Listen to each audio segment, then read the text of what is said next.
Hey, this is Joe Lewis of Bonehead Weekly. Welcome to part 2 of our Ghostbusters episodes. To the right of me is my son watching the original Ghostbusters that you can hear you can hear the movie playing right now. So that's how much we love it. In this episode, we're going to talk about the video game. Hey, he's got his Western Kentucky Ghostbusters shirt on. You show it? There you go. We're going to talk about the video game, and then we're also going to talk about Ghostbusters Afterlife. Now, not only how much we love it, but there are flaws in it. So we won't take it apart too much. So this is part 2 of our Ghostbusters 2-part episode. You could just say Dad. Ghostbusters! I can't think of a better way to open an episode. Thank you all for tuning in. Subscribe. Here's Ghostbusters part 2 episode. Get down. Get down. Welcome to Bonehead. And the next thing we get would be Ghostbusters, the real which one was it called again, guys? Extreme Ghostbusters? Yeah, Extreme. Extreme. I don't think that's the next Ghostbusters thing we got. And it only lasted one season, correct? Yeah. I've watched a few of the episodes of my kid. Now I know you guys don't like it, correct? I'm okay with it. I'm okay with it. Yeah, I don't, but it's not real Ghostbusters, right? I want the rest of the crew together. I want it's not real Ghostbusters. I actually think it's kind of dark and edgy. Yeah, when I was watching. Well, I mean, it was extreme. It was produced. It is dark and edgy though. Yeah, and it was produced by Richard Raines. And you know him mostly from The Simpsons. He also produced the Alf cartoon. Now that's unwatchable, by the way. You can watch all of that on Amazon, and I can't make we can't make it through an episode. But his output in that area when the Extreme Ghostbusters came out was more towards like kind of dark related animated episodes. Like he produced the Men in Black animated series, which is, again, that is a phenomenal cartoon. If you haven't seen it, I highly recommend it. Hold on, I'm blanking. Big Guy and Rusty the Boy Robot, all of those were kids oriented cartoons that were dark as hell, and he kind of took that spin and did the same thing with Extreme Ghostbusters and made them overly dark, and in my opinion they just didn't work as well. It came out in 97, by the way. I just wanted it came out in 97, and that kind of led to all the other ones I'm mentioning all came after, but they were all in subsequent relation to one another. So yeah, it was all around that same time that all these dark century and a lot of animated shows were going that route in the late 90s, early 2000s, were more dark storytelling, and he just kind of pushed that into the Extreme Ghostbusters route. Now I enjoy certain episodes, but it just didn't have that impact on me that the original did. And I do like some of the characters in it as well. So, but yeah, I mean, it was a Ghostbusters fix for me. Yeah. And there's not another then the brand's pretty much dead. So the cartoon went to 91, and then we never got and it was called Ghostbusters Hellbent. I was right. And it never really got shot. And then it wasn't until 97 that we get Extreme Ghostbusters, and then it's dead till 2009. And what comes out in 2009? But you know, but the other thing, guys, that we need to mention is we still almost every 2 or 3 years in between that time kept hearing that a new Ghostbusters movie was coming. It just never went away. Never went away. No. Dan kept whittling away at it. In 2009, we got what is one of my favorite piece of Ghostbusters thing. It had script doctoring on it from Aykroyd and Ramis, and it shows. It's got the heart of it. Ghostbusters, the video game, came out in 2009. It was remastered again, I think 2 years ago for the newer systems. Still totally holds up.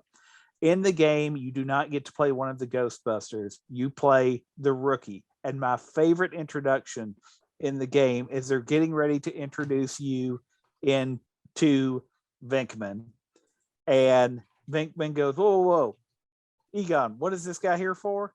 Oh, I brought him in to test the new equipment. I don't want to get attached. You're the Rookie. So he won't call you anything but the Rookie. So you play the Rookie. As a matter of fact, they did make an action figure of the Rookie you can find probably on eBay at this point. But it is a Ghostbusters story. And at one point, Dan Aykroyd said it's effectively Ghostbusters 3. You play, so Walter Peck, the voice talent, came back to do it, with the exception of a certain accountant. Does it talk about why Rick didn't? Because he also didn't do Afterlife. Does it talk about why Rick wouldn't do the video game? I've never found. I don't know. I know why so for a quick short version of this, and guys, correct me if I get it wrong. The reason why Rick Moranis just disappeared in the mid-90s is his wife got sick and died, and he had to raise his kids. Correct? Yeah, he was a single parent. And he was a great dad. He just said, I couldn't do this and take care of my kids. So he decided to retire and take care of his kids. And that's partially, and I think that's what led to all of his decisions, is it was family first. He did release a country music album not too long ago. I mean, was it country music or was it polka? Polka or something. He's released several albums. He did do voice work for Disney. He's in Brother Bear, basically doing the Strange Brew characters. So he's done that several times. That's the reason why I'm Chad. I was like, well, he did do other things. He wasn't. Why didn't he do the voice in the video game? But it does have Dan Aykroyd, Harold Ramis, Bill Murray, and Ernie Hudson all come back to the voice. But they get Annie Potts, William Atherton, and most impressive to me, to return to do the voice of Vigo, Max von Sydow came back to do the voice of Vigo. And if you play the game, Vigo is in storage. They have the original portrait. They do a throwaway line about it went back to being Vigo instead of being the 4 Ghostbusters like it is at the end of the movie. And Vigo taunts you, but he can't do anything. It's him and the toaster are together in storage. And he tries to taunt you, and he'll occasionally say, if you will bring me this, and you can actually go out. It's a side quest if you want to do it. But that's all in the game. And so it basically, the plot to it is, and Joe, I didn't realize this until I got home, and a little bit of a tie into Ghostbusters Afterlife. You know how a certain character that's referenced in the first movie, we see him, you know what that's modeled on? What? How he looks in the game. Oh, really? Because he is, when you cross over in the video game near the end, so basically you find out there's this being called the Architect. And the Architect is on this other plane. He's basically in a parallel kind of dimension. And he is pulling these spirits together, and he's bringing all this stuff back, which is why the Ghostbusters have to figure out what's going on. And they bring in the rookie to test new equipment and all that stuff. And a Stay Puft Marshmallow Man comes back. That's the end of level 2, I believe. And you have to fight him again. So what's causing all this to come back? And they start to hear kind of among the paranormal, this Architect is influencing thing. Well, it is Shandor, as referenced in Ghostbusters 1. And he is on this other plane of dimension. And when you meet him in the game, he very much looks like, a little bit of a spoiler here, what he'll appear like in Afterlife. And so as I went back and I thought about that, and I realized, oh my God, talking about the cartoon influencing Ghostbusters 2, man, Ghostbusters, the video game, go back and check the artwork. Matter of fact, it won't be visible here, but this is a quick mock-up of what they did. It's impossible to see because of the lighting.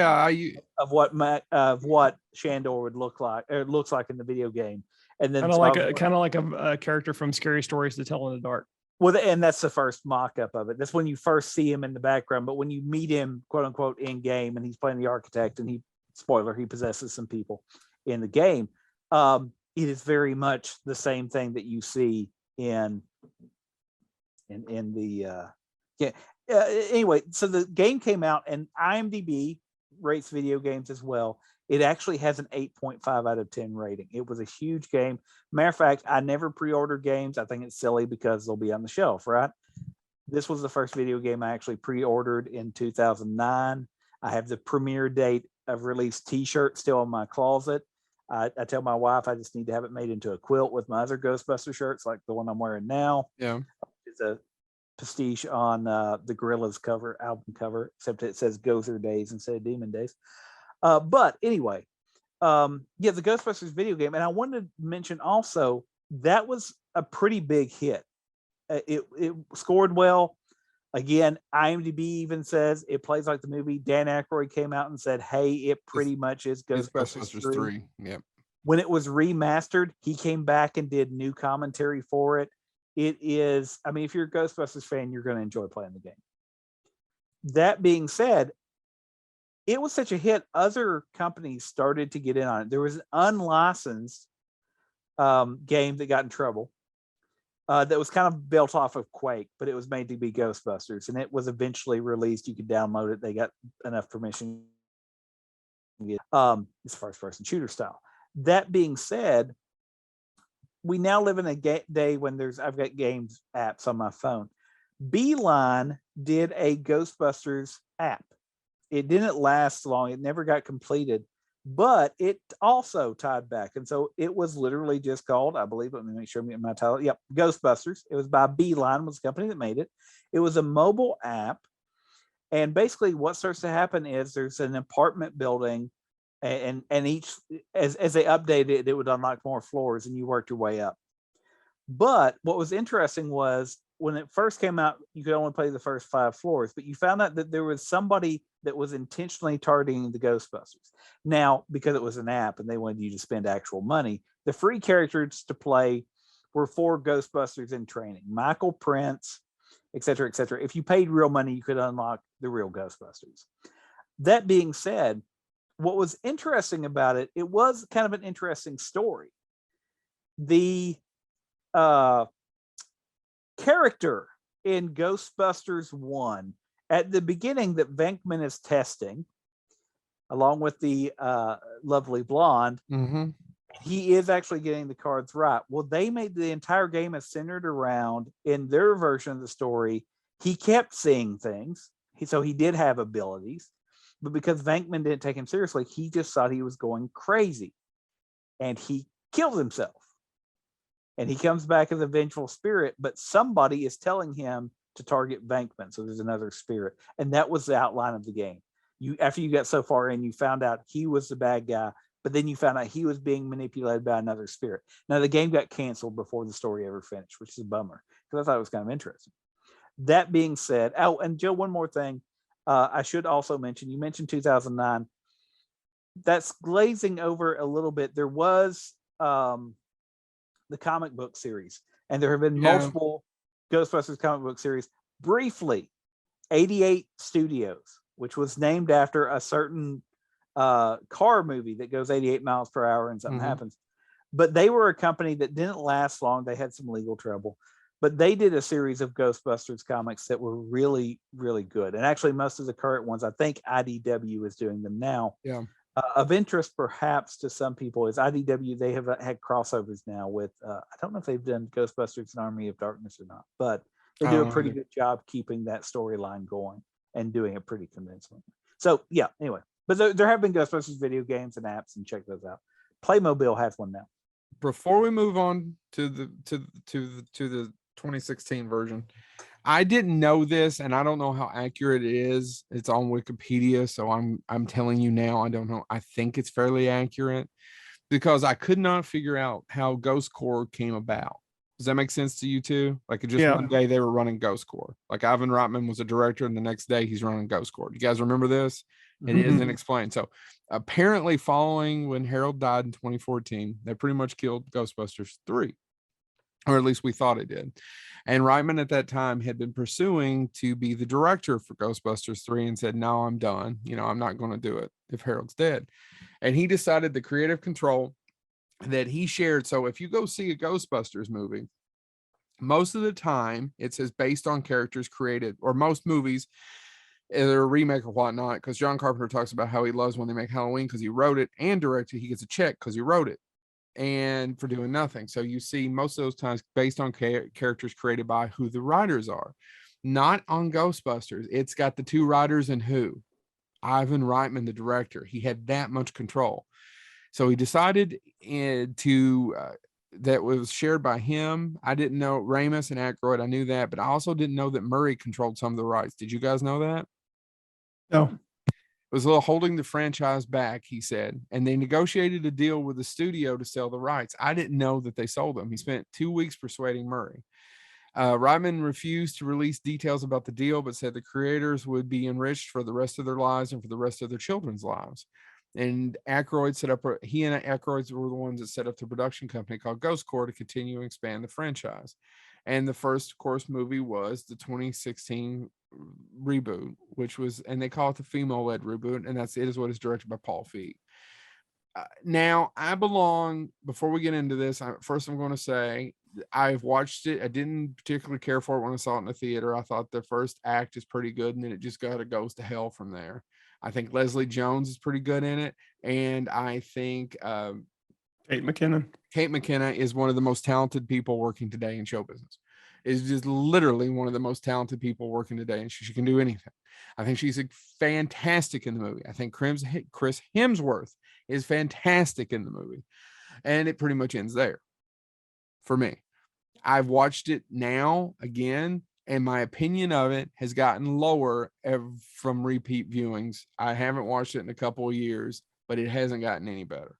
Every time I see it again or see something from it, I like it less.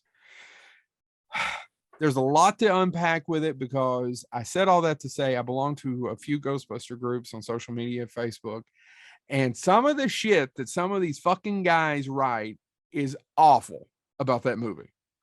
It has nothing to do with criticism. These are just trolls and turds. I could critique the movie for you. I choose not to most of the time, because I feel like nobody wants to hear it, and they always come off as, well, I'm shitting on the lady one.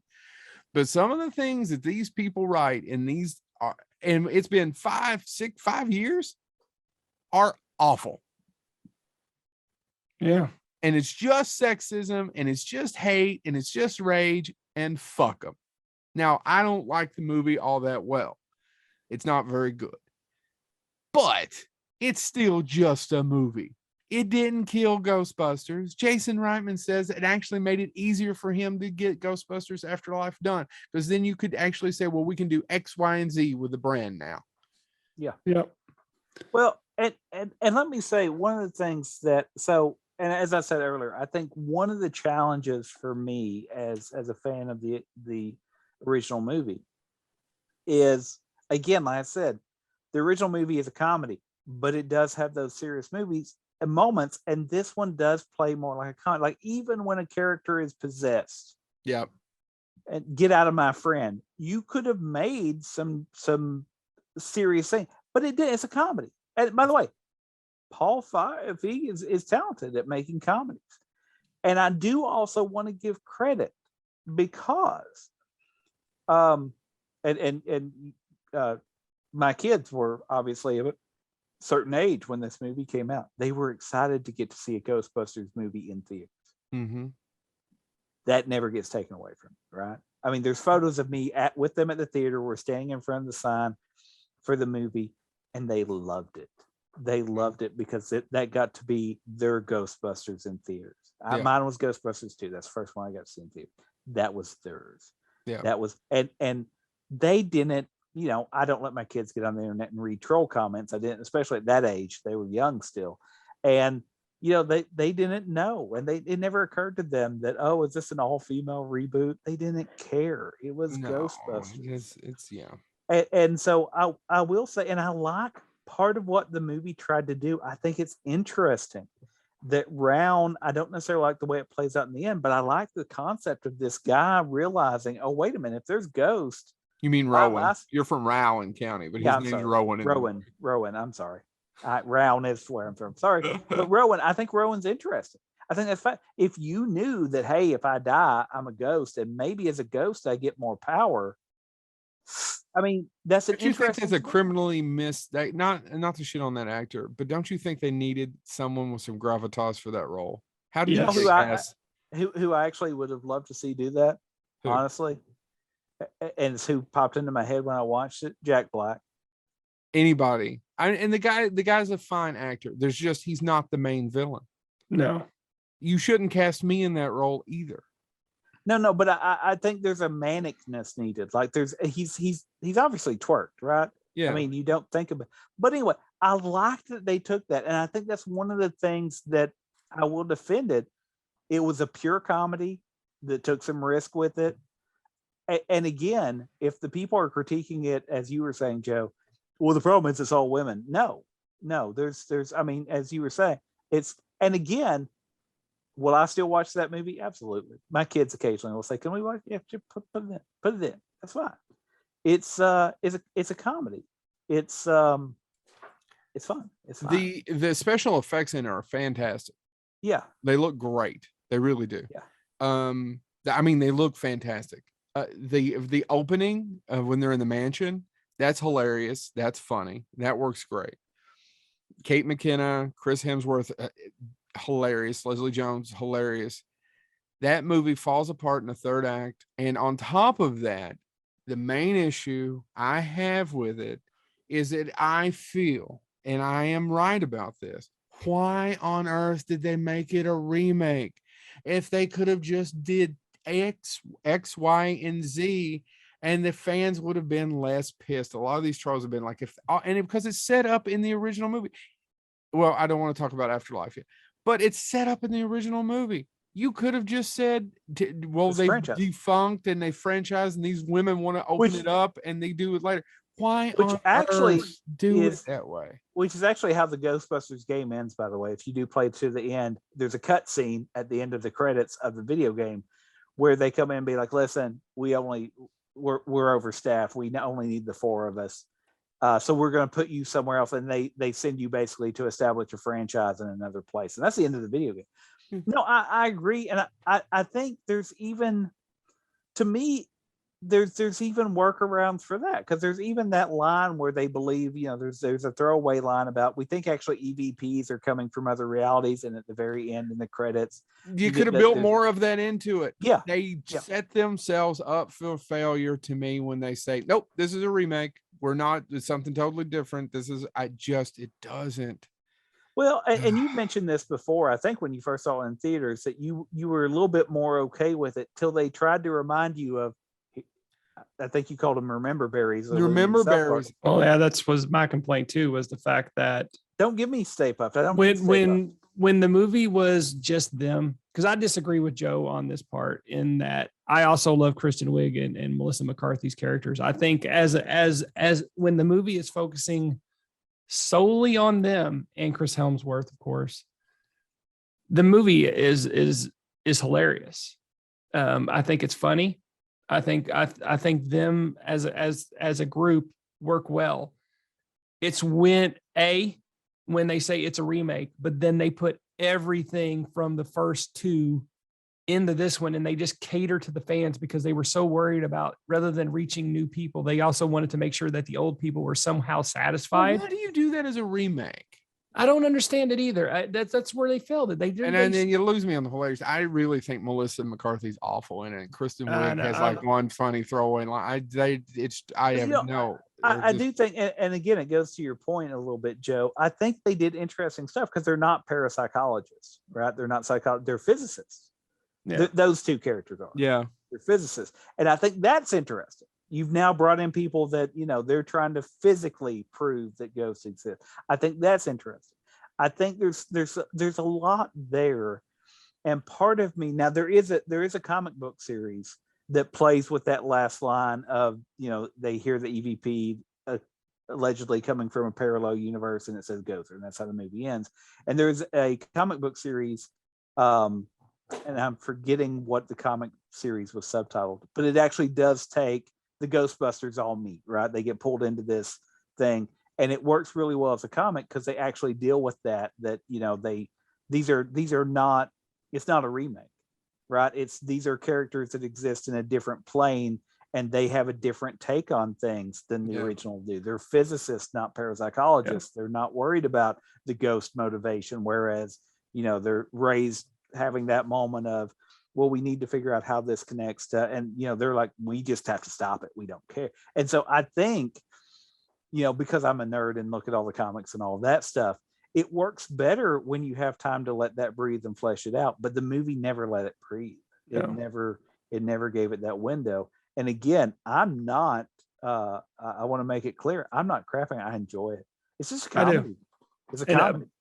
I do agree with Joe though, that as I've watched it 2 or 3 times after the initial viewing. I saw it in theaters with Joe, and when I saw it in the theaters, there were parts where I was laughing my ass off, and I was enjoying it. But then that third act, man, Oh, it just The everything went balloons, to man. I don't shit. know. The The balloons, the balloons. parade, the clowns, and then all of a sudden it went into the Matrix style fighting of the ghost. I'm like, no, that's not Ghostbusters. What are you doing? And they don't explain how the ghosts work and they just zap them. They don't as necessarily catch them in the trap. That you got to back to this thing. Make your rules. You can have whatever rules you want. Yeah, and but stick follow to them. those fucking rules because everybody's getting pissed.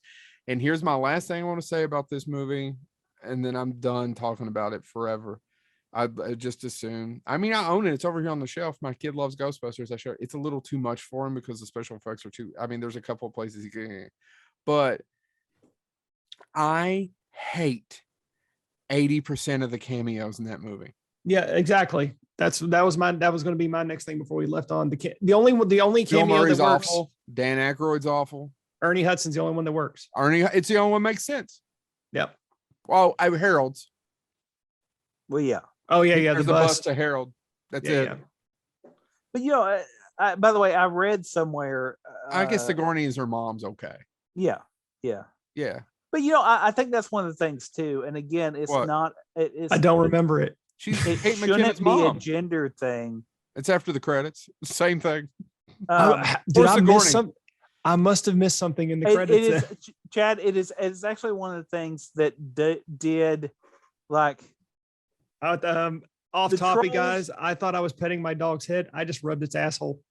Well, Her asshole. Potato, Sorry, potato.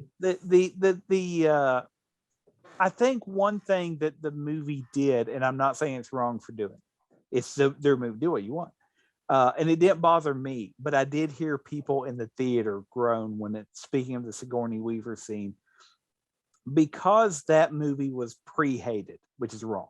That Right. was pre-hated. It was pre-hated. I mean, as soon as the trailers started to come out, there were people going to IMDb and voting it a 1 star. Right. And by the way, I had a hard time with it when it first started because every time I'd see something, I was like, it just doesn't look like Ghostbusters. And I was Ghostbusters too.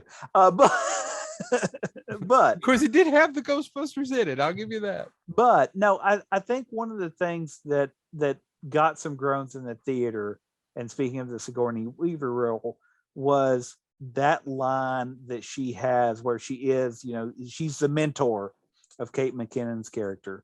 Oh, is it the mentor, not the mother? I couldn't remember. Yeah, it's the mentor. It's a teacher who taught her to make all the traps and everything. And she has the line, what are safety warnings for? Safety warnings are for dudes. Mm-hmm. And I was like, now it's coming back to me. Okay. I don't have an issue with that line. Matter of fact, I thought it was actually a pretty good line. Mm-hmm. But in the back of my mind and in the theater, I heard some guys go, really? And so I think that's one of the complications with it. You had an audience that went in angry. And I don't care what you're going to do. If you know your audience is going, and I'm not saying you cater to critics either. I don't like that. I don't have a solution. I will defend the movie. I own it. Actually, we have the special edition 2 discs, blah, blah, blah, all that stuff, because it's Ghostbusters. And because, like I said, I watch it as a comedy. And by the way, if one day in the future they want to revisit that and let it breathe some, will I be in the theater for part 2 of that? Yeah, I will. Absolutely. Yeah. I mean, I'm interested in it. I still think there's life in that that version of the franchise as well. But I don't know. I just let's face it, quite frankly, I'll watch the Filmation Ghostbusters, folks. If it's Ghostbusters, I will too. Yeah. So really, to end this here, so we can get on the Afterlife, and because we've gone a while, the movie made decent money. It made over $100 million. The problem is, and Dan Aykroyd has said this on multiple occasions, other people have said this too, not just Dan. That movie went way over, but they spent almost $150 million on that picture. There's a whole dance sequence at the end that's not in the movie. Can you imagine? Thank God it's not. Yeah, but can you? I mean, they still could have cut another. I'm sorry. It just doesn't work for me for the most part. Well, but by the way, and that was one of the things too. I read an interview, and I believe it was Bill Murray, where they asked him, why did you agree? You want to do Ghostbusters 3, but you did this one. And he actually had a comment that I thought was interesting. He said, when it's a new cast coming on, he said, if I don't do it, it's me saying I don't trust them. And I thought that's really interesting, right? Like he was, and I was like, that's, I mean, hypothetically, let's say we keep doing this show for 20 more years and somebody comes along and says, listen, we want to buy you out. We're going to give you a younger cast. Do we have to wait 20 to get bought out? I'd like to have the boats and the hose now. But I agree. You know, while I can enjoy one of them. Give me my roses or flowers now, please. Yeah. I don't need them on my gravestone. No. But you know, anyway, and I was saying about that, I was like, and if they said, listen, we want you to come back once every 6 months and do an episode, like I was saying about that, I was like, yeah, I guess I would have to have that moment where I'd be like, well, you know, obviously if I'm getting too long in the tooth to do it and do it well, but I want it to continue, would you show up? Would you do it? Maybe. And so anyway, I thought that was interesting because I'd never heard him talk about it that way. Yeah. Well, so this leads us to, this didn't work out really well. And I had no idea, you didn't have any idea, no one had any idea that Jason Reitman, right around the same time, was developing his own damn screenplay with Gil Kennan for a movie, because he had fought against not only not making Ghostbusters, Jason Reitman's the son of Ivan Reitman, but not making Hollywood pictures like his dad had from the jump. We're talking about the guy that gave us Juno, Up in the Air, Thank You for Smoking. Some really good movies. He's a really talented filmmaker, but I wouldn't necessarily call him anti-Hollywood, but he's definitely of an independent vibe. Don't you gentlemen agree? Oh, yeah. And for him to just one day, I don't know anything about it. You two don't know anything about it. And then all of a sudden the internet blows up. And I watched the trailer the first time. I was like, you're shitting me. This is fake, right? This is fake. And then no, it's not fake. They're pretty much shooting it under the name Rust City.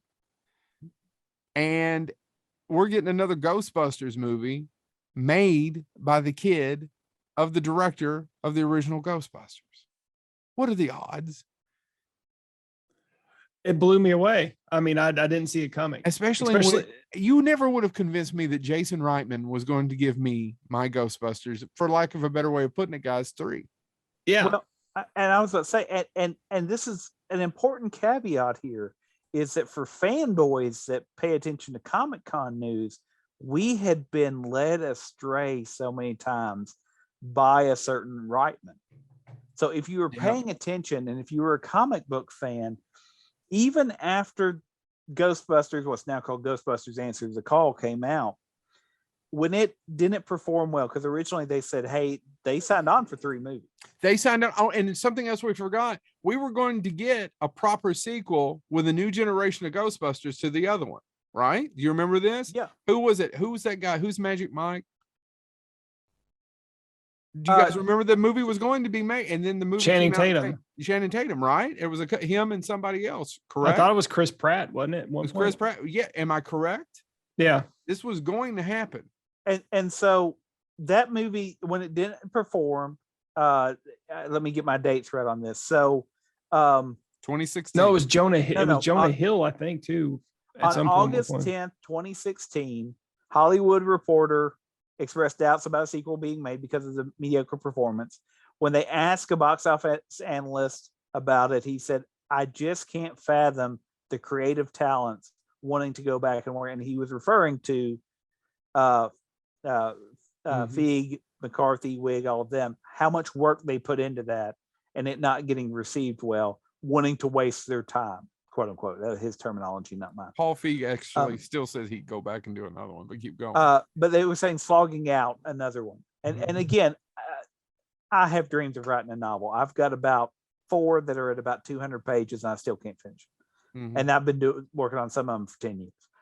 I can't. Isn't that more of a novella? Shut up, Chad. Listen, let Brian the dog from Family Guy tell his story. Listen. My version of Iron Eagle 3. Anyway, but by October of 2016, they interviewed the Bustle interviewed Feig, and he said that the sequel was not in the works, but if it performed really well on home video, they might consider it. By November, he was saying that there would not be a direct sequel. However, that same month, and this is what I wanted to get to, Reitman, that would be the father, literally said something that got me excited. and it obviously did not come back to pass. And here's what he said in an interview at Comic-Con. An animated series, Ghostbusters Ecto-Force, was going to be targeted to be released in 2018. He further clarified plans for future animated films within the Ghostbusters franchise during the San Diego Comic-Con, including having one set from the viewpoint of Ghost rather than the Ghostbusters, and a tie-in to the 35th anniversary that would be released for the 35th anniversary. Now, that did not happen. Mm-mm. But we have never got that animated series either. Nope. And so I would love to see, and by the way, if this happens to get picked up by somebody who knows somebody, and you show it to somebody that had anything to do with even the initial planning of Ghostbusters Ecto-Force, I would love to hear about it. That'd be cool. So anyway, we had been misled before. Yes. Promises were made and not delivered. For 30 years. Yeah. So to your point, Joe, about that, about seeing the trailer and going, is this real? Is this real? Is this... I mean, it felt like an elaborate April Fool's. Like, we got our hopes up, but we had gotten our hopes up so many times. And it's a good trailer. Oh, yeah. Oh, it's a good trailer. Which made it that much more likely to be a fake, right? Yeah. I mean, it's almost too good. It's almost too good. So if you haven't seen Ghostbusters Afterlife, now's the time to turn us off. Go watch it. Come back and subscribe. You've been warned. Whew. I did a review for Ghostbusters Afterlife for Scarefest. In that review, I was going to do X, Y, and Z, sum a bunch of stuff up. I'm not going to do that here. Go feel free to do it. But what I'm going to tell you is the short version.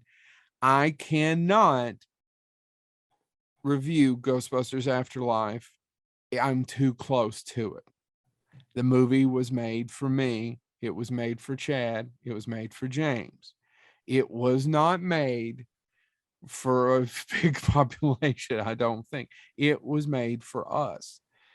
It is impossible for me to separate my emotions from that movie and do a legitimate review, because I'm going to be very honest. A lot of what I've read, critical review, I don't know is necessarily wrong. Yeah. And I've said it out loud. And I know Chav's like shitting on it earlier, and I was like listening to the Roger Ebert thing, was, well, he's just being cheesy with his words. But some of the reviews I've read and a lot of the complaints, I'm listening to it going, all right, part of it is you don't have an attachment to it. And two, yeah, don't pick at that movie too much. It will fall apart. And a lot of what you're saying is correct, but that movie wasn't made for you. Yeah, it was made for me. And it was so needed in my life. I know it's just a fucking movie. I know. No. I was going to say, but Joe, I needed it so bad. I needed it not to be something. I needed it not to be 2016's Ghostbusters. I don't know if it's COVID. I don't know if it's a different place in my life. I don't know if it's revisiting my childhood with my son. It was everything I needed. God bless him. I can never thank Jason Reitman and Gil Kennan and all of them enough. Well, I was going to say, and I will say it 3 times now in the theater. Saw it twice the opening day, once with James, once with my kid, and then I took my kid back 2 weekends ago. I will echo what you're saying, and I think to that point, honestly, and I'm going to sound sappy, but I mean it. I think I agree with you. It was the movie that I needed. I think after, and like you said, is it COVID? I don't know. I can't tell you if it's that or if it's just because I hadn't had if I hadn't just seen Peter Venkman on and Ray Stantz and Winston on the screen. I can't tell you. It's probably a combination of all those things. But yes, back to your dad. I didn't mean to I had lost my dad, all of that stuff, and not again. I guess we're going to spoil a little bit, but I mean that movie deals with what does that mean, and what it's about death. Yeah, and what I mean. It's called Afterlife for a very good reason. That being said. And I know you've made allusion to this before, and I loved, and I will, by the way, again, listen, Sony, Columbia, whoever needs to hear this, if you want to give me a movie where it's just Dan Aykroyd in a Ghostbusters costume, sitting in the occult bookstore making recommendations, you're going to get my money. I will show up. Yeah. Ghostbusters Raise a Cult Bookshop, I'm there. I'll watch the I wish whole they'd do a movie. limited series like they do that for Disney Plus with all the fucking Marvel people. If they just did Raise a Cult for like 4 or 5 episodes, wouldn't you guys watch the shit out of that? Oh my god! And all the weirdos that come in and being I've weird. got it. You know what I want? I want Angela Lansbury basically doing her character from Bedknobs and Broomsticks, trying to find that mystical book, and Ray trying to help her. Oh, that's good. Watch. Oh my god! Let's go sell it. Ghost Corps, call us up. Yeah. But anyway, no. So you're gonna get my money. But that being said, and I love seeing those characters back, but it would have worked without them too. And that is something. There's something to be said for that. That movie was. Chad and I talked about it, James, when he went and saw it the next day. You still had your girl in the car, right? Chad, you just walked out. Yeah. And Chad and I said both agreed. And I know you and I talked about it earlier. What did we say, Chad? It's great that they were there, but I would have probably have cried one way or the other. That just worked. Yeah. That was one of my main problems. If you want to poke at the movie, I will poke at it. This is the one poke. And I told Joe about this is I felt like their appearance in the movie was a little fan service slapped on. It was like a little late. It's a little late, but also too, they just appear. I'm like, how did they, again, it's one of those Hollywood cliches that bugs the shit out of me of they just walk up and, hey, we're here at the right, perfect time to help save the day. But they don't. They don't. They fuck up entirely, you know. They get the shit kicked out of them. Thank God for podcast. And, Which, by the way, and again. And they give him stuff. Then Ray walks up and goes, do you know you just single-handedly? Yeah. Well, and there's so many. Again, are there parts of that movie that's fan service? Yes. But I also love so much. But they did it a lot better than the 2016 version. Well, and it's accessible, right? I mean, you can take somebody, and Joe's right. This is not meant for people that haven't seen Ghostbusters. But if you took somebody that didn't see Ghostbusters, they could still probably have a pretty good. And I disagree with you all because I had that experience. I have not shown my daughter 1 or 2. I haven't. I just never. There were parts of 1 that I was hesitant to show her because I know how my daughter is.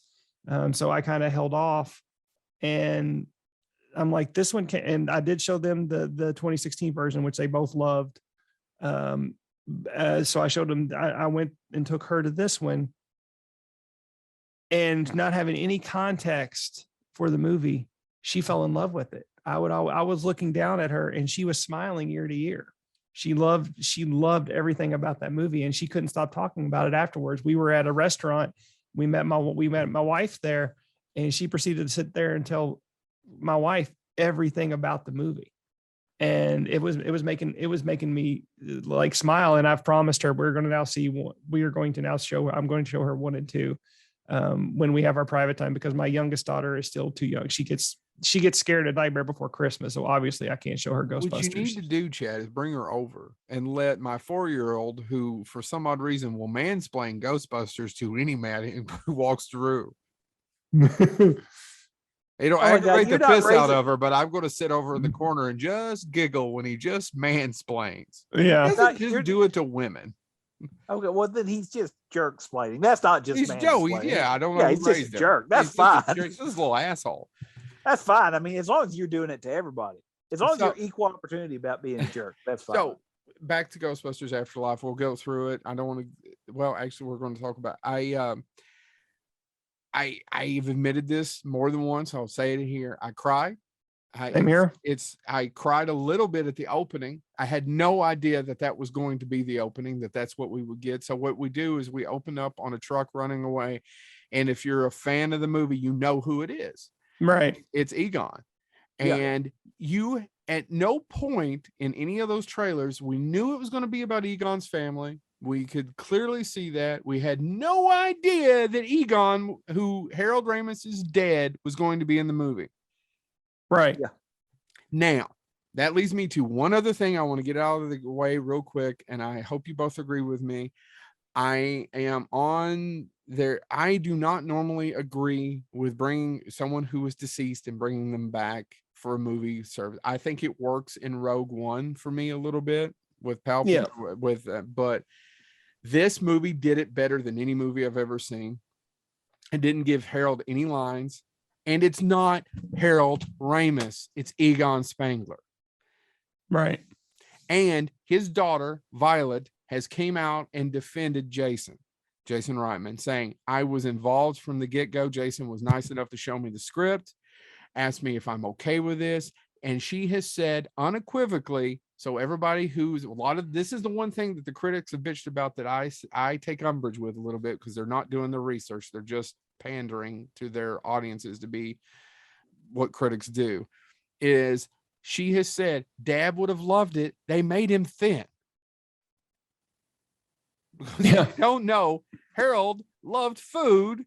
Back to the whole lazy comment earlier. This has been said more than once. I'm not calling him lazy. Man made many great movies. We didn't even talk about the rest of his career. We could do a whole, in fact, I wouldn't mind doing a whole episode on Harold Ramis. That being said, they made him thin. He looks good. Yeah. And that's Egon. That's not Harold.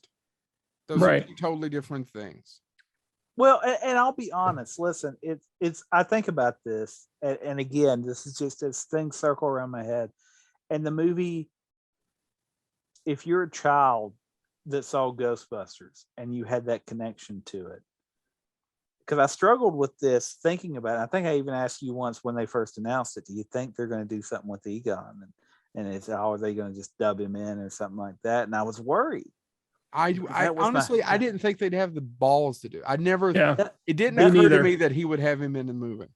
That was my favorite character growing up. Like I said, I was, oh God, it was. It's also Jason Reitman's favorite character. And looking at that and thinking about that, and then to see it, but have it done. I mean, like you said, it's Egon. It's not Harold. He doesn't speak. No, but he doesn't have to. You know what I'm saying? Like, no, it's told beautifully. And I think that's the thing about it, though, and just thinking about it. And again, like most people do, I'm bringing my own experiences into this. I'm bringing what has happened in my last 2 years of my life into this. And I'm just being transparent in a way I normally wouldn't be. But hey, it's our show. I'll do what I want. That being said, it's this idea. Wait. Define our. Well, I'm sorry. It's mine and Joe's show. It's a 60-60-40 split, Chad. Hold on. Actually, do the math later on the 40. Let me do the never quote. Mind the 60-60. Hold on, let me take my let me count my toes. Let me do the quote correctly. Okay. Listen, to keep you out of any tax trouble, Chad. Joe and I took your part and divided it up amongst us to keep you out of any tax trouble. Oh, actually, I was going to do Serenity. Take the nothing, carry the nothing, add the nothing. You've got nothing. You've got about 400 hours of YouTube videos that nobody's watching. James, keep going. But no, so Ghostbusters Afterlife really just, I mean, I think, well, I'll just be transparent. If you were a fan in the 80s, yes, you've lost somebody by now. Yes. And that story carries weight. And that idea, and like I said, my father worked away from home. And so that entire subplot line of you have somebody saying Dad was never here when I needed him, and all of that stuff, just to find out why. Yes. Why. And so that back and forth, and even the little, if you're a fan, there's tons of things in the background. Egon has brain scans up on his wall, which of course tie back to, it would have worked too if you would have stopped me. The toaster from Ghostbusters 2 is there. It is, if you're a fan, you're going, oh, there. You can do that all day long. But it also deals with the fact that, hey, things were going on. There were issues, there were challenges. We have to look at all of this. And it also made me go back and think about the other movies, because it was actually something I always wondered, why when we go back and we look at Ghostbusters 2 and you see Egon with Oscar, mm-hmm. and then you realize, as Jason Reitman has pointed out, Egon's daughter would have been in the picture by then. Mm-hmm. So that interaction with him and the baby and some of the weirdness about it takes on even a new role. When you can make a movie 20 years, more than 20 years later, 30 years later. 30. And you can make that movie 30 years later and make me go back and look at something and go, oh, this scene now has a new context. That's a pretty powerful scene. James, Cool stuff. I hadn't thought about it that way. I've been lucky enough. Both of my best friends have lost one of their parents, and I've been lucky enough to have both of mine, even though they're neither one of them. I'm an only child, and I wouldn't say that I'm either one of their favorite children.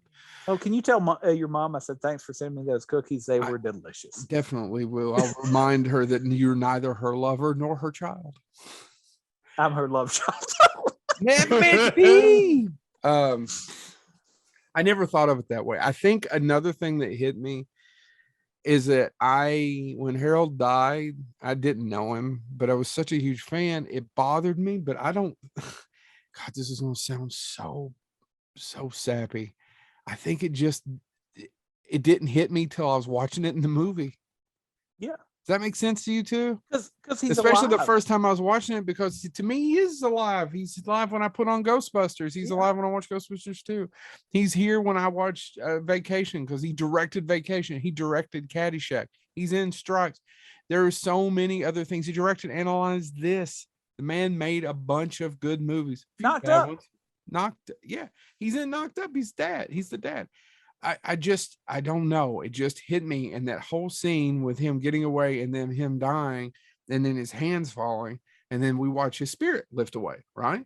Or we see the spirit, we see the PKE meter open up. His hand jives. God. He does protest too much.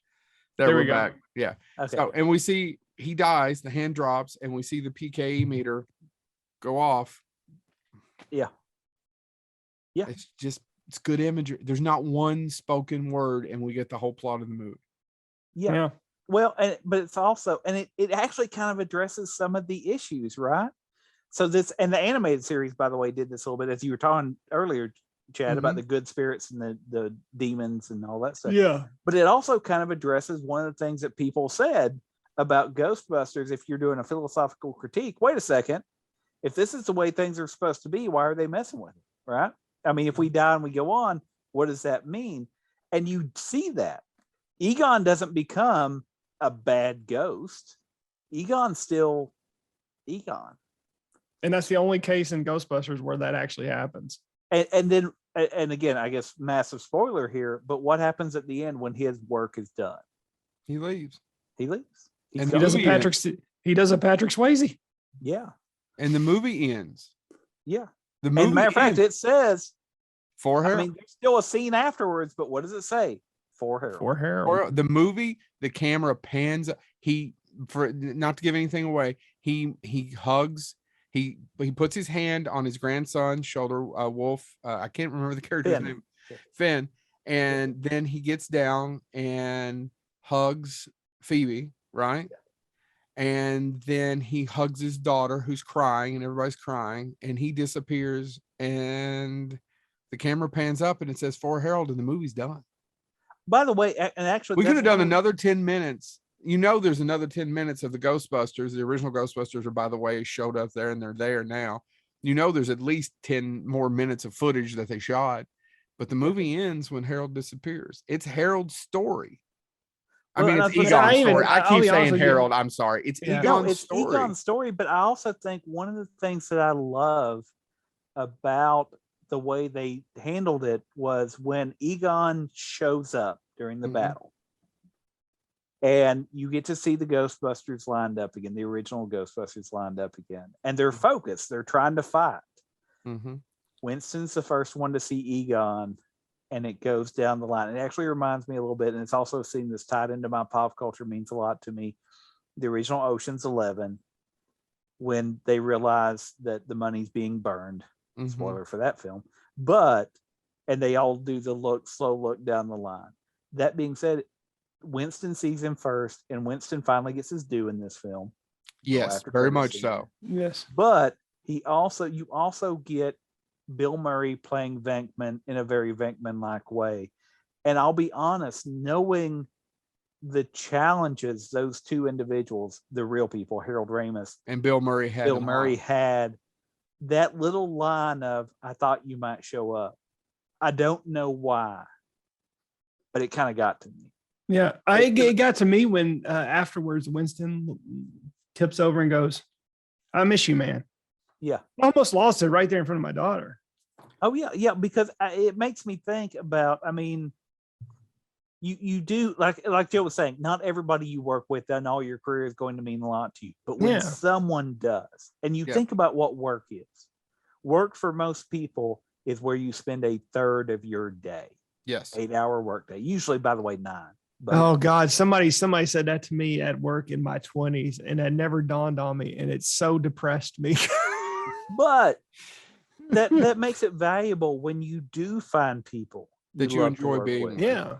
And that you actually have a connection to, that it's not just this is a person that I work with, but you have that connection to where you can say, I could talk to this person about, my sweaty boot rash or whatever. Well, the reason and this is not about by the way, Chad, it's back and it's oozing more. And I don't know, is that a good sign, Chad? You have never wore a boot in your life. Oh, I've wore boots, sir. Okay, hold on. Well, boots. Now, angels wear boots. I would say no. I wore boots, sir. Have you seen Pretty Woman? Yes. Little known fact, her boots were borrowed from me. Okay, quick. Turns out we both have the same shoe size. Look it up. But not the same calf size, which is why you can never wear them. I have games. Back to your games. I agree with you, James. Absolutely. I never thought of it that way. The reason James and I used to work together a couple of times, but the reason I have stayed specifically in the last 3 years in my particular position, other than the money, the fortune, James, fortune and glory, is that I actually genuinely like and care about most of the people I work with day in and day out. Yeah, every paycheck's a fortune. Well, that's not true, but it's very pleasant. It's nice. There's some of them are my friends. You get to this point, and to that point, and I say this now because it's something I realized. I had my evaluation for my job a while back, and one of the things that the person doing the evaluation said to me, and it actually meant a lot to me, was, I'm not talking about you, the professional. I'm talking about you, the person. What can I do to make your life better? And I said, I was like, I think you're doing it. I think when you have an environment that actually cares about you and actually takes the time to know you, it matters. And so again, tying this all back to Ghostbusters Afterlife, it was the send off to a character that I loved, from the animated version to everything else. But it also addressed the fact that, I'm not quite Bill Murray's age. I'm not quite Dan Aykroyd's age. But, it's given all things, to borrow a line from Star Trek Generations, there's probably more days behind than ahead. Yes. And with that in mind, it made me start to, it did a great job of saying what is valuable? What is afterlife? What is the value of life as you live it? And so, I mean, as I watched the movie, and we've been talking a lot about the Egon side of it, but the new characters, the Spengler family. Well, before we get there, back to the ending, so all three of us had an emotional response. I had an emotional response at the beginning a little bit, where I lost it. Now, Christy watched it with James and I, and Christy loses it at a different place. When we start to pan around Phoebe and he's there with her. Yeah. And kind of bolsters her arm, right? Bolsters her arm, and he's holding her. Yeah. That's where I was. Yeah. Just lost it. Christy loses it when they're going down the line. You're talking about, I thought you'd show up Ray's face. So one of the problems I have with the movie, there's a few. One is the scene. A lot of it deals with Paul Rudd. Not that I don't think Paul Rudd's awesome. I do think he's awesome, and I think he's fine in that movie, and he's perfect. He plays a fanboy. He's a great Ghostbuster. He's a great character for a Ghostbuster film. But when they get together, that scene could have just been cut. Him and Carrie Coon, the mom, when it's a little too much fan service. It doesn't need to be in the movie. And that's one thing. But back to what I was saying, he says that line, and then I don't care for Ray. I don't care for Dan Aykroyd's acting in the scene where she calls him up when we first meet him and he's at Ray's occult. If some odd reason, I don't think it's a good performance in that scene, but the end of the movie, I think he's fantastic. Mhm. And that look he gives when he sees it, do you see it? He's crying. Mhm. And I don't know that Ray's crying or if Dan Aykroyd's crying, because I can't tell the difference. Or both. Or both. I mean, I think there's, but he sells it. Bill has one too, but it's not that it's bad acting, it's just Peter Venkman. Yeah. I can't tell if that's Dan Aykroyd or if it's Ray Stantz crying when he looks over and he sees it and he can say, and then the whole, I'm so sorry. Yeah. Yeah, I'm getting choked up about it right now. Yeah. Well, it's impossible for me to separate myself from the movie. I think, and no, you're absolutely right. And I think that scene packs a punch again, no matter who you are, if you were bought into these characters, because in that scene, where he tells what happened with Phoebe calls, says what happened, calls Ray at the occult bookshop. And he said, he basically says Egon Spengler can go to hell. Egon Spengler can burn in hell. Burn in hell, which is the line from Ghostbusters that Venkman burn in hell. Yeah. And on the mate thing. But he goes back and forth and he explains why, and he gives you a little backstory.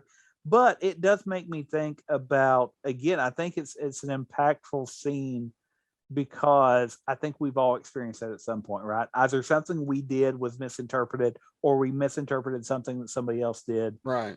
And we burn a bridge, or at least we damage something, and maybe it's repaired later on. But I think that's why that scene works. And no, I agree, Joe. That is a hard scene to watch because, again, as a kid, 5-year-old me idolized. I loved Egon and I loved Ray. Yeah. Like, honestly, I loved Ray because he was the kid, right? I mean, he's the one sliding down the fire pole. Or Winston says at that post-credit scene where it sets it up is that when Ray was the heart, Egon was the brains. Yeah. Yeah. Yeah. And so, and I do love the, the little bit that it does give, I guess, talking about the end, the like having met Ernie Hudson a couple times at conventions. Very nice guy, by the way. I encourage any of you all to go up and meet Ernie. He's great with fans. He is. And that's what made me think, like, I am so glad that scene. So it's a little spoiler here. Ernie's the one that's doing the best. And by the time of Ghostbusters Afterlife. And they they make that character whole. Yeah. You find out that he's the one that has been trying to keep it alive, keep everything going, taking care of Ray. Supporting Ray. As I say, I was going to say taking care of Ray. I mean, effectively, because he even has a line where Annie Potts tells him, "You're still taking care of Ray's book cult and all that stuff." He'll turn. And he has the line, "It will eventually turn a profit. Give it time." And I'm like, that's a faith. That's a faith thing. And so it just shows. Go ahead, Chad. No, so I'm going to poke holes because this is again spoilers. This is one of those parts that bugged the shit out of me in the movie, and I could not let it go even afterwards. It still like just poked at me so hard. Is this the Starbucks? The Starbucks. Yeah, I don't know why there's that throwaway line. Why the fuck is Ray says it's a Starbucks, but clearly Winston owns it. There's no way that. But is that, I mean, in all fairness, the firehouse Chad, is what we're talking about, gentlemen. Yeah, the firehouse. Yeah. And in all fairness, Chad, isn't that a throwaway cultural line? Everything's a Starbucks now. I mean, I don't know. He physically said it was a Starbucks. Starbucks. He does. I think it's built. I have a hard time believing that Jason Reitman sat on this movie for a year and a half, knew that line was there, knew the line was at the end, and knew that they don't go together, and didn't know what explains it later. Yeah, I hope. I guess, but I mean, at the same time, are they really going to go out of their way? I don't know. It's just Ivan Reitman said he's going to explain. Or not Ivan. Jason Reitman said he has a plan to explain the Ghostbuster 2 symbol too. So I again, quite frankly, by the way, and Jason Reitman, if you happen to hear this, I'll be shocked as hell. But if you happen to hear this, you've earned my good faith, buddy. You make your next movie. I'll be there. You want to make another? Everything that we're complaining about, we're not really complaining. It's just we're movie geeks, and we're going to pick everything apart because if it wasn't, because I almost looked and said, wait, that's supposed to be a Starbucks. And then I realized my daughter, who's 7 years old, is standing there. She did not catch that. And I'm like, okay, I'm not going to talk about this with my daughter, but I was just going, why is it was supposed to be a Starbucks? No, but as Joe said, I mean, honestly, I'm taking my kids to see it. They haven't got to see it yet because we've had theater.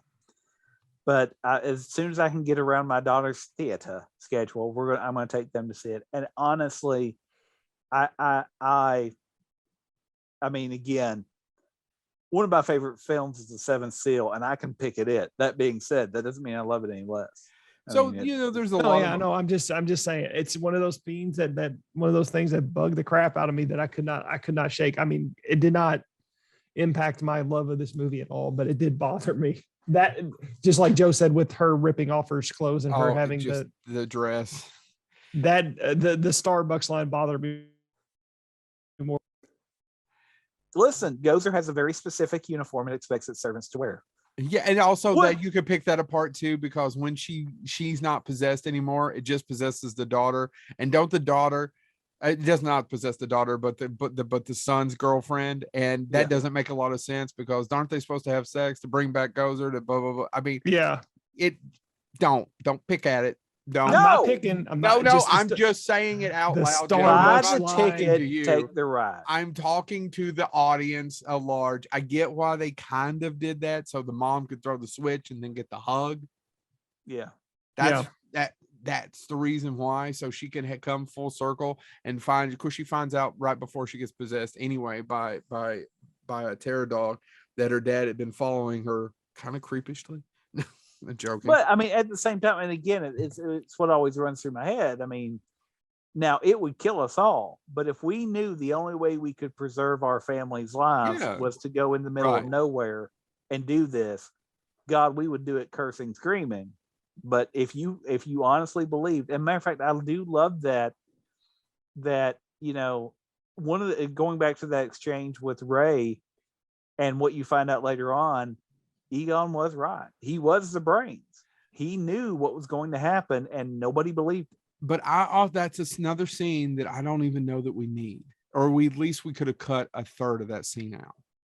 No, but I love this idea that Ray was always the believer. Yeah.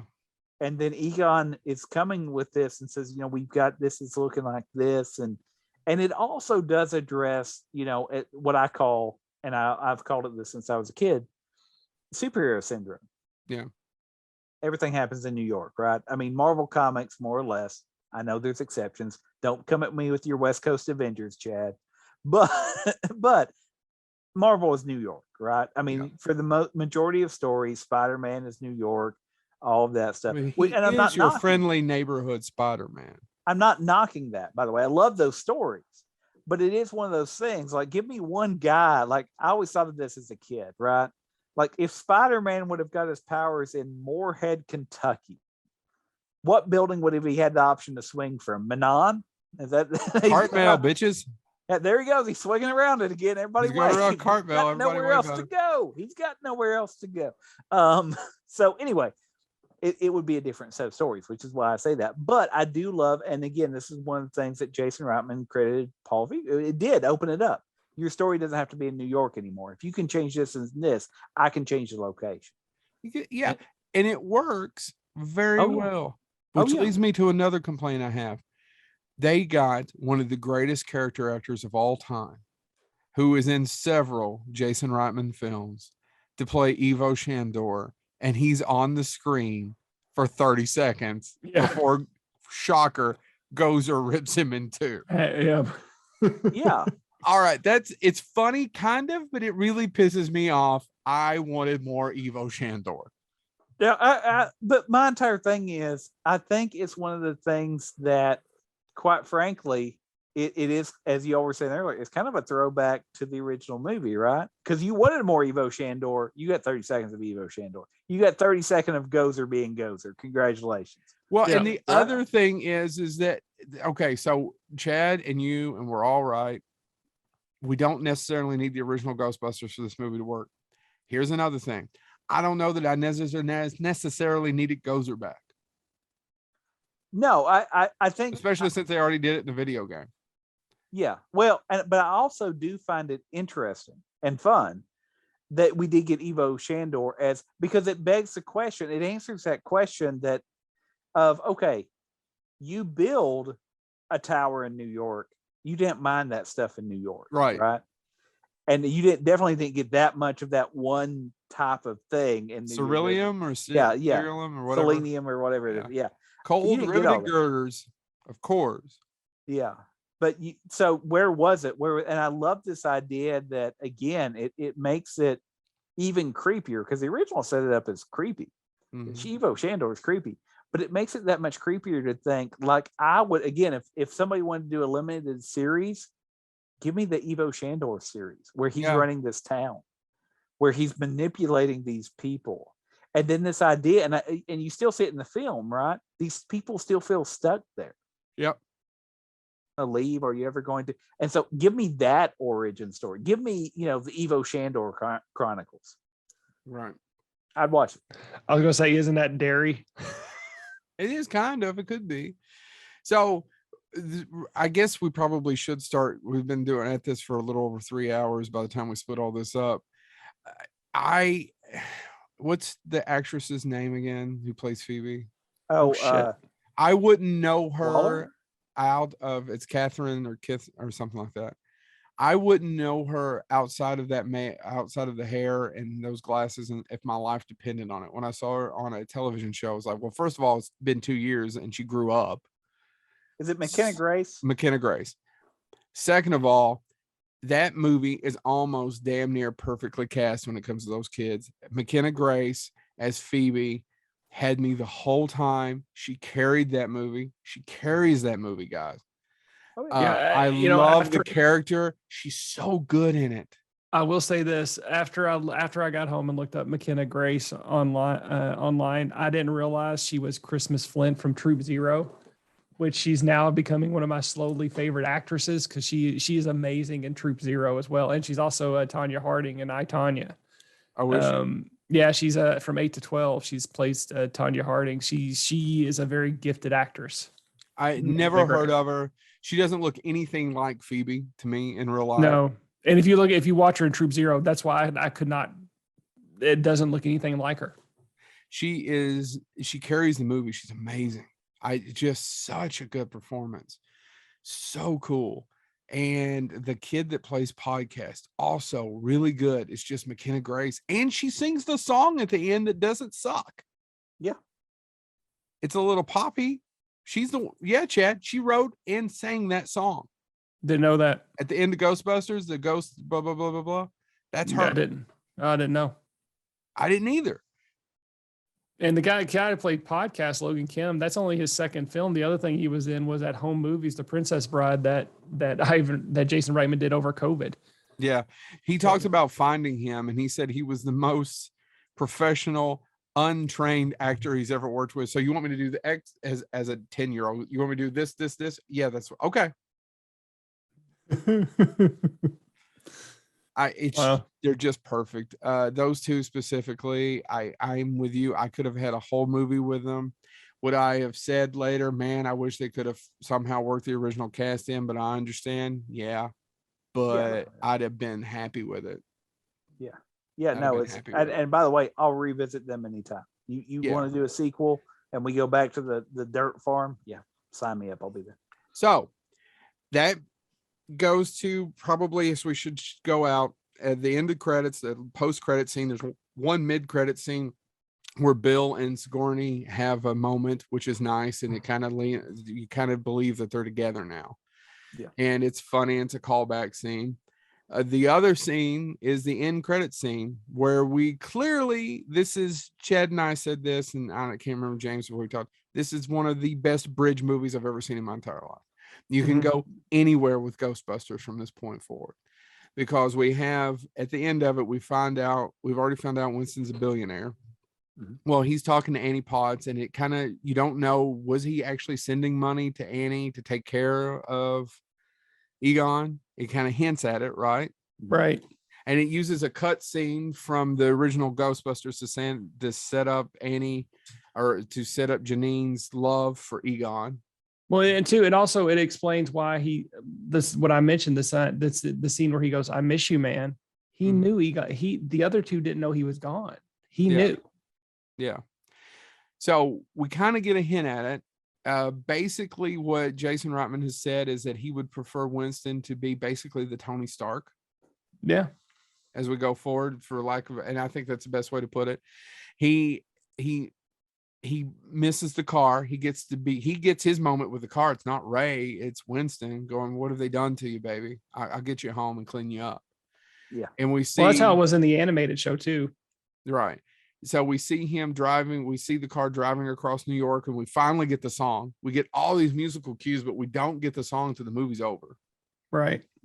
And we see the car driving into the city. And then we get the song.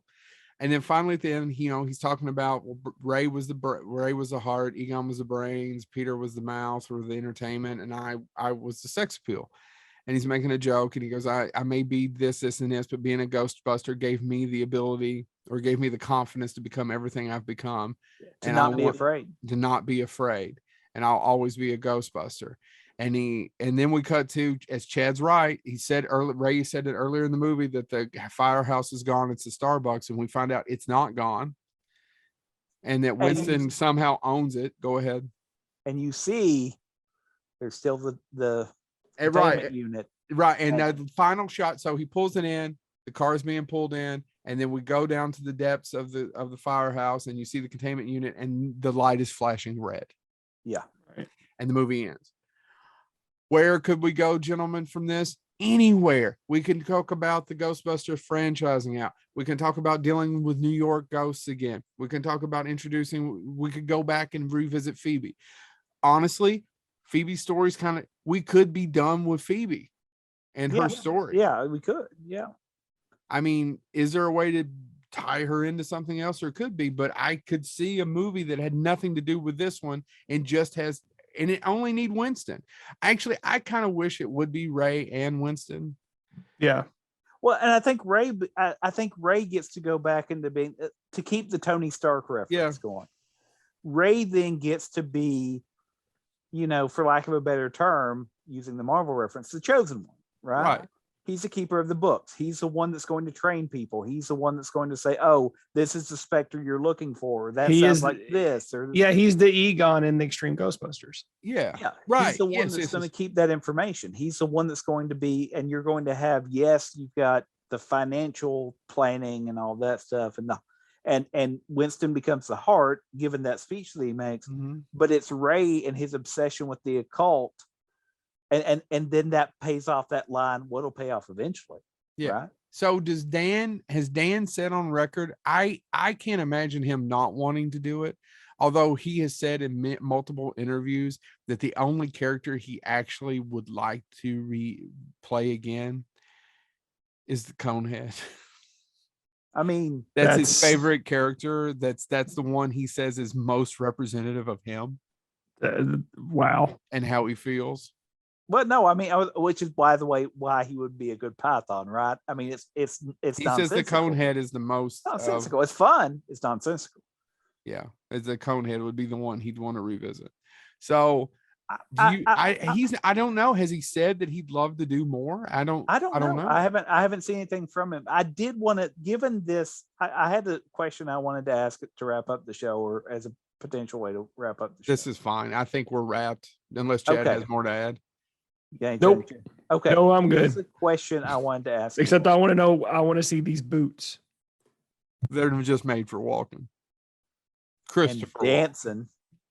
Anyway, what I wanted to say was, let's say hypothetically, dream scenario. We've talked about this before. We would love to play in the Ghostbusters sandbox like we would Star Wars. Yes, we would. Yes, but now I have the opportunity to go do whatever the fuck I want. Well, and that's what I was going to say. So let's say hypothetically, they come to you and they say, "Here's this infinite check. Checky is here. All you have to do is tell us," and let's assume no contracts were an issue. Nobody name. You get to make your own Ghostbusters. The requirement is you have to have 4 of them. Mm-hmm. You can set the movie wherever you want. what 4 people would you want in your Ghostbusters movie? Assuming it can't be anybody that's in any of the other Ghostbusters movies. I can give you the plot, but I can't give you the people I'd cast. See, I go back and forth on plot, but I was thinking about this, and I'm like, there's some people I'd love to do. Who are I'd they? love to see in Ghostbusters. Honestly, it's just because he handles drama so well, but he also does slapstick so well. I'd love to see what John Turturro could do. John Turturro as a Ghostbuster. I can imagine John Turturro as the janitor they get to clean up. Maybe, and that's it. House. I just want to see him in a Ghostbusters movie. Like, what do you think, guys? Because the slap and he's always pissed about the shit that's left.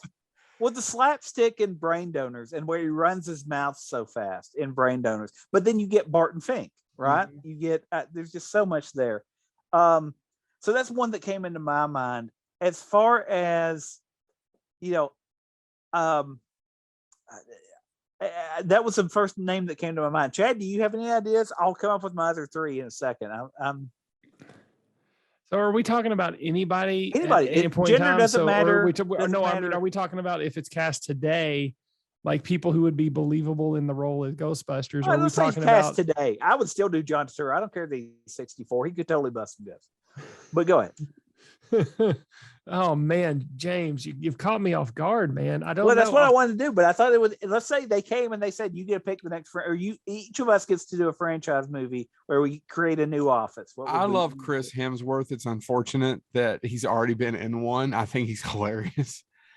I think Chris Hemsworth can do damn near anything. I would be okay with him being a Ghostbuster. I'll talk a little bit about what I'd like to do for movie wise. I'd like to do the sarcastic version. We've now had the heart. And what I mean by that is not, I guess it originally wasn't plot that I said I've got it worked out because I was thinking about this in my head and I was thinking of lines and things that I'd like to do. I'd like to go out and do the cynical, sarcastic version. And I don't mean that it'd be sarcastic about Ghostbusters. I mean, those people. Yeah. Who are trying to make a buck and not the heart and who have to. And then at the end, so this is what it would be. My version would be the cynical, sarcastic one, where they have to at the end either, which would be harken back to them, the third act of having to offer themselves up to save the world. Yeah. And that not necessarily being in their character. I've got 2 off the top of my head. Donald Glover and Nick Offerman. Oh, Nick Offerman's good. Nick Offerman, I could totally not that the Donald Glover's bad, but I like Nick Offerman. Yeah, I think Donald Glover has that range of playing both, serious, but at the same time, like completely scared of the in the situation that he's in. So I think those 2 would be great. I always go back to, I don't know why, and he's not one of my favorite actors, but I think Michael Cera would be a good casting, possibly. See, as a role of a ghost. You know who I was thinking about? Well, I was going to add to my John Turturro. So here's what I was thinking, Chad. Hear me out on this. We get John Turturro. We get Johnny Galecki. And we get Zachary Quinto.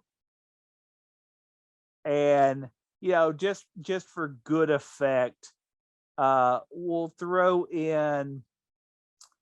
I want another kind of older actor in there. So let's see who could we possibly get to make that work. I do want to. I'm going to throw in another one too. I want to throw Jason Manzookas in there. Who's Jason Manzookas? You'd have to look him up. It would be that guy. He was in The Dictator. Okay. He was the opposite of Sacha Baron Cohen. John Noble. There's my cast. John Noble. John Turturro. Yeah. John Noble, John Turturro as the older guys, and they bring in Johnny Galecki as the younger guy. I also think Zachary Quinto. Instead of Jonathan Galecki, I would put Jake Johnson. Okay. By the way, the correct answer to all of this, if we want box office guarantee, is The Rock, and every other actor is played by The Rock. The Rock, Michael. John Cena. Who is the guy from Keanu Reeves? Who's the guy from Eastbound and Down? Let's get him in there. The guy who wrote Halloween. Danny McBride. Danny McBride. Let's give Danny McBride a Ghostbuster position. I'd watch that. Man, there's just so many, and we didn't even talk about all the women. Oh no. Yeah. I mean, and that's the entire. Like honestly, I thought about throwing Amy Poehler in there, but I thought that was too on the nose. See, I was thinking about throwing in Christina Ricci, and that's just for me. I honestly, I would totally watch that film. Well, I'd really like to have Kate McKinnon, but she already did. So, yeah, she really is. I'm not being sarcastic. I think she is the most talented. Yeah, she can do anything. She's the best person to come off Saturday Night Live for me in the last 15 years. I just think she's capable of doing anything. Who is another one though? How about Dame Judi Dench? That'd be funny. Oh my god! Actually, Judi Dench is really funny. Oh yeah, she's hilarious. Actually, her and or Dame Maggie Smith. I'd take either one of them. Yeah. Oh, we should say real quick, and I know if you're still listening, we're shocked, but if you have never listened to us before, because we mentioned him several times, go on to Facebook right this minute and follow Bernie Wrightson. He has passed away, but they left his website up. They still update it. He has been sharing, or his account in his honor has been sharing his original sketches for Ghostbusters, the original one, because he worked as a storyboard artist and a designer for it. Great female actress to play Ghostbusters, Katherine Hahn. Yeah. Is that the chick from WandaVision? Very 2021. Yes, that is Katherine Hahn from How about Samara Weaving? Y'all left out Samara Weaving could do whatever she wants. Oh my God, James. James wins. Samara Weaving can do whatever she wants. Actually, you know what? Daniel Radcliffe. Let's just basically do Guns Akimbo. Oh, seriously, Daniel Radcliffe would play a good Ghostbuster. Oh yeah, no. My kids actually, because I think it's all right. So now we're just listing off every single actress. My kids. We listed the funny ones. Daniel Radcliffe is another funny guy. My kids were, by the way, before Halloween. We were like, "Oh, can we watch some horror movies?" And I was looking at ones that were PG-13, and The Woman in Black came up because it's PG-13. That may be too horrific for them. I'd say, they said, can we watch that? I'm like, that one gets to Daddy a little bit. That one gets to Daddy a little bit. Like the ending, Daddy worries about you kids a lot, and I don't know if I can watch that right now. I'm good. But no, I thought that would be a good way to say it, because like you said, Joe, that's what I was saying too. We are at a point where you could do franchises, you could do, and I love that. I love the idea of it. And again, credit, as Jason Reitman said, credit to Paul Feig for opening it up, credit to Jason Reitman for opening it up to where now Ghost can be wherever you want, and whatever that looks like and whatever that means. And I again, I'll say my final sappy thing, I guess. I love the fact that, my kids loved Ghostbusters because I loved it. Like, they watched it with me and they got into it when they were younger. But I also love the fact that they now have this, like you said, it's a bridge movie. They have their Ghostbusters now. Like, it's fine. It's good. And mine and my son's Ghostbusters is this. We went, met you. I left, immediately immediately picked up my kid from school and watched it the second time that afternoon with him in his Ghostbuster outfit, with the Western Kentucky Ghostbusters out front, taking pictures. And 30 minutes into the movie, he gets in my lap and he sits there, and Christy says we had the same look on our face for the rest of the film. Yeah. He never said a word. He asked a question. Well, I guess he might have asked a question or two, and we were totally engrossed at 4.5. Yeah. And I can't thank them enough for that. No, I was going to say, like I said, I saw Ghostbusters the first time when I was 5. It came out in 84, so it probably hit Betamax when I was 5, 85. And I saw it then, and it stuck with me since then. And to see something like that stick with other people, like, I mean, my kids love it, but I got to admit, it's really cool that Quentin loved it, that your son loved it, that it's something that it's, and he has invigorated my love for it. I mean, it's not that I necessarily forgot about the movie or didn't, but for some odd reason, when I found out, this is something I talked about somewhere else, when I found out that I was going to be a dad, the first thing I found, and wasn't looking for it, it just was there, was a stuffed Stay Puft. That was the first thing I bought for him. And the first movie I kind of showed him that when he was really too young was that he kind of got into, and I kept having to show him the Stay Puft sequence because I kept saying I think he thinks that's the hero. Yeah. And then he's just not let it go. And But- I mean, he doesn't feel that way about if you ask him about Star Wars, he goes, Daddy likes Star Wars. Yeah. I do. It's by the way though, it's one of the things before the video game came out, they were doing an interview with I think Atari handled the release of the video game. And they were doing an interview with one of the Atari marketing people about, oh, is it cool to do Ghostbusters? And they said, not to make this overly sound like a business decision, but we did a study and we sent out these symbols like the McDonald's golden arches and all that stuff. And we found that around the world, as far as fictional symbols go, the no ghost symbol is, I think they said, the third most recognized symbol in the world. And so I'm like, what a great thing that our children, I'll throw mine back in this as well. I mean, my daughter has a little Ghostbusters pin or whatever, and when she goes to school, people see that and be like, oh, you like Ghostbusters, right? It starts conversations, it breaks down walls. And so again, thanks to Jason Reitman, thanks to everybody that worked on Ghostbusters through the years, because it has been something that broke down. That and my Star Trek nerddom. I mean, if you're in that circle, it gives you something to start to talk about. It gives you an access point. It makes it easier to relate to people. And that's the power of pop culture. And that's why Ghostbusters is cool. Yep. Anything else to add, Chad? No, that was a pretty good way to go out. Yeah. Yeah. Well, thank you all. I know this was long. This is something I've wanted to do for a very long time. I thank the other two for indulging me, although I think we all wanted to eventually do Ghostbusters, but it really is something I wanted to do for a long time. Wanted to start and kind of go, as the phrase goes, from pillar to post. No, I'm just ready to do my 3-hour episode of Garbage Pail Kids. That was the agreement. 60, 40. Cover the trading cards, the cartoon, and the movie. I could probably get on board with the card part. Yeah, no, I mean, I think we probably should do an episode about trading cards and include Garbage Pail Kids. I think they have one of the more. That's probably one of the most depressing parts of losing my childhood, was losing that card collection. I collected every series. All right, well, tune in for our multi-part multiverse of Garbage Pail Kids. Meanwhile, parallel universe, us will be talking about what stocks you should invest in. Yeah. Tops. Right. This has been Bonehead Weekly.